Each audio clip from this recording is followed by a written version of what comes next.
Hi friends, మన భారతీయులకున్న గొప్ప ఆధ్యాత్మిక సంపద ఏమిటంటే అది మన సనాతన సాహిత్యం. గొప్ప వాంగ్మయం మన సొంతం. వేదాలు, వాటిని సులభంగా గ్రహించడానికి రాయబడ్డ ఉపనిషత్తులు, వాటిని సరళంగా అర్థం చేసుకోవడానికి రచించబడ్డ భాష్యాలు, వీటిని సామాన్యులకు అర్థమయ్యేలా రచించబడ్డ భాగవత కథలు, ఇలా గొప్ప గొప్ప సామాజిక వ్యవస్థలు మలుచుకునే వ్యక్తిగత వికాస విలువలు నేర్చుకునే అవకాశం మనకి దక్కింది.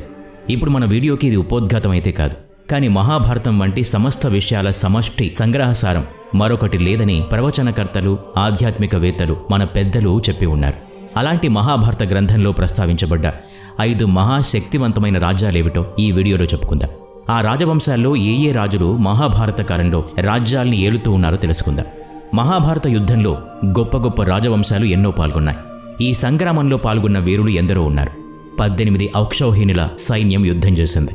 ఈ మహాసంగ్రామం 18 రోజుల పాటు జరిగింది. భూమి మీద ఇంతటి తీవ్రమైన యుద్ధం అంతకుముందు ఆ తర్వాత జరగనే లేదు.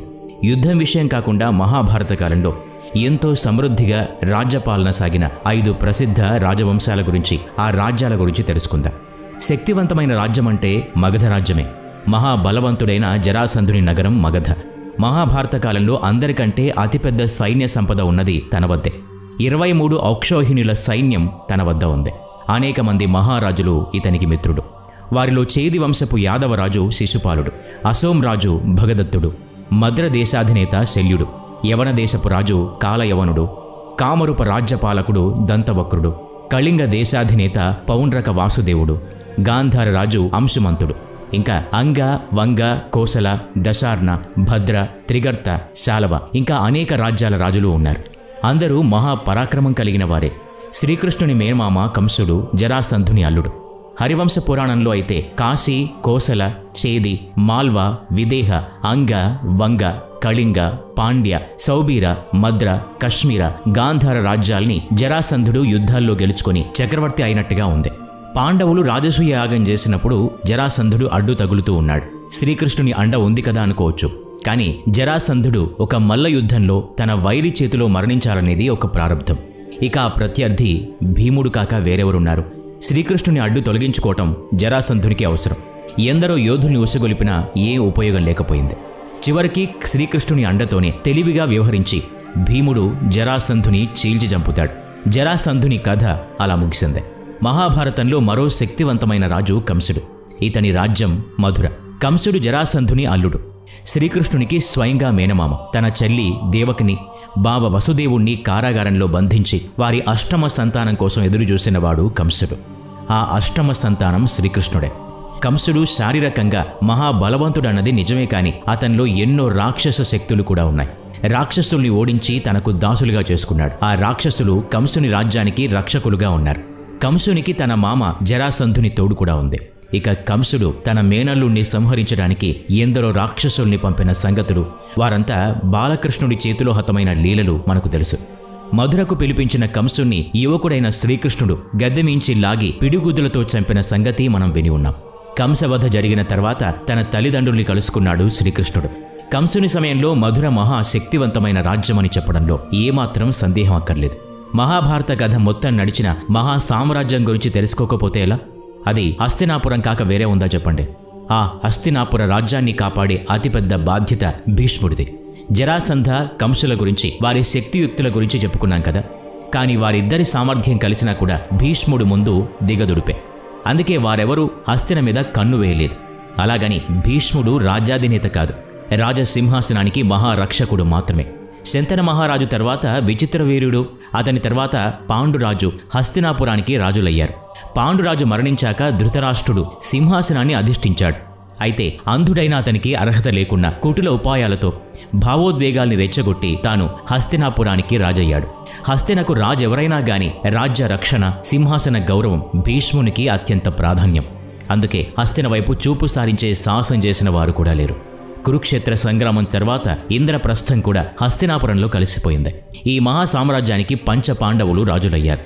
ఇప్పుడు మనం చెప్పుకోవాల్సిన మరో మహాసామ్రాజ్యం ఇంద్రప్రస్థమే. ఇది పాండవుల నివాసం. మహాభారత యుద్ధం జరగడానికి పలు కారణాలున్న మరీ ముఖ్యమైన కారణం దుర్యోధనుని అత్యాశ, పాండవుల పట్ల ద్వేషం ప్రధాన కారణాలు. ఇంద్రప్రస్థానికి యుధిష్ఠరుడు రాజయ్యాడు. అక్కడే పాండవులు రాజసూయాన్ని నిర్వహించి తమ రాజ్యాన్ని విస్తరింపజేసుకున్నారు. ఇంద్రప్రస్థం మునుపు మాయాసురుని నగరం.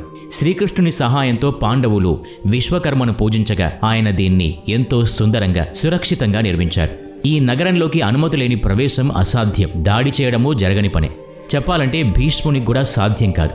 అంత పటిష్టంగా నిర్మించబడ్డ ఇంద్రప్రస్థం మహాభారత యుద్ధానంతరం హస్తినాపురంతో కలపబడింది, అంటే విలీనం చేయబడింది. మహాశక్తివంతమైన రాజ్యంగా మహాభారతంలో వాసికెక్కింది. మొదటి రాజసూయ యాగం ఇక్కడే జరిగింది. ఇతిహాస కథనాల ప్రకారం ఇంద్రప్రస్థం అఖండ భారత రాజధాని అని కూడా ప్రస్తావించారు. ఇప్పటి మన ఢిల్లీ పూర్వనామం ఇంద్రప్రస్థం. ఈ విషయం మీకు తెలుసునని అనుకుందాం. ఇన్ని రాజ్యాల సంగతులు తెలుసుకున్నాక ద్వారక గురించి కూడా తెలుసుకోవాలి. శ్రీకృష్ణుడు తన సమస్త పరివారాన్ని తీసుకుని ద్వారకకు చేశాడు. అవును, కంసవధ తర్వాత కృష్ణుడు మధురను విడిచిపెట్టాడు. పశ్చిమ సముద్ర మధ్యంలో అద్భుతమైన నగరాన్ని నిర్మింపజేశాడు. అదే ద్వారకా నగరం. కృష్ణ బలరాములు ద్వారక రక్షణను స్వయంగా చూసుకునేవారు. ఆ తర్వాత వారి పుత్రులు ద్వారకను పాలించారు. శ్రీకృష్ణుని స్వయంగా మహావిష్ణు అవతారంగా భావించి కొలుస్తున్నప్పుడు ఆయన నగరం ద్వారకకు ఏ రూపంలోనైనా ఆపద కలిగేది లేదు కదా. అయినా దేవదేవుని వద్ద విస్తారమైన నారాయణీ సేన ఉండేది. సైన్యం మొత్తం శ్రీకృష్ణుని వలనే శక్తివంతుడు. ఇక ద్వారక మీద దాడి చేసే ఆలోచన సైతం ఎవరికీ కలిగే అవకాశమే లేదు. ఇప్పటి మన పురాతత్వ శాస్త్రజ్ఞుల పరిశోధనల ప్రకారం శ్రీకృష్ణుని ద్వారకా నగరం అత్యంత ఆధునికమైన నగరం. నగర నిర్మాణం కానీ, రక్షణ వ్యవస్థలు కానీ ఇప్పటి వరకు దొరికిన పరిశీలించగలిగిన ఆధారాల్ని బట్టి చూసిన ద్వారక ఎంతో ఆధునిక సాంకేతికతను కనబరుస్తోందని చెప్తూ ఉన్నారు. ఈ ఆధునిక కాలం ఊహించలేని ఉపకరణాలు సైతం ద్వారక నిర్మాణంలో ఉపయోగించబడ్డాయని అభిప్రాయపడుతున్నారు. అవును, ఇప్పుడు ఆ ద్వారక అరేబియా సముద్ర జలాల్లో మునిగిపోయి ఉంది. ద్వారకా నగరం గురించి పురాణ ఇతిహాసాల్లో వర్ణించబడ్డ తీరులోనే సముద్ర గర్భంలో ఉన్న శిథిలాలు ఉన్నాయని ఆధార సహితంగా నిరూపించబడ్డాయి. హస్తినాపురం, మధుర, మగధ, ద్వారక, ఇంద్రప్రస్థ నగరాలు మహాభారత కాలానికి గొప్ప సామ్రాజ్యాలుగా వెలుగొందాయని ఈ విశేషాలు మనకు తెలియజేస్తూ ఉన్నాయి. మీకు తెలిసిన మరిన్ని సంగతుల్ని కామెంట్ రూపంలో తెలియజేయండి. మీకు తెలిసిన ఇతర మహా సామ్రాజ్యాలు ఏవైనా ఉంటే వాటి విశేషాలు చెప్పొచ్చు. ఈ వీడియో నచ్చినట్లయితే లైక్ చేయండి, షేర్ చేయండి. ఇలాంటి మరిన్ని వీడియోస్ కోసం ఈ ఛానల్కి సబ్స్క్రైబ్ చేసుకొని బెల్ ఐకాన్ మీద క్లిక్ చేయండి. నెక్స్ట్ వీడియోలో మళ్ళీ కలుద్దాం. Thanks for watching.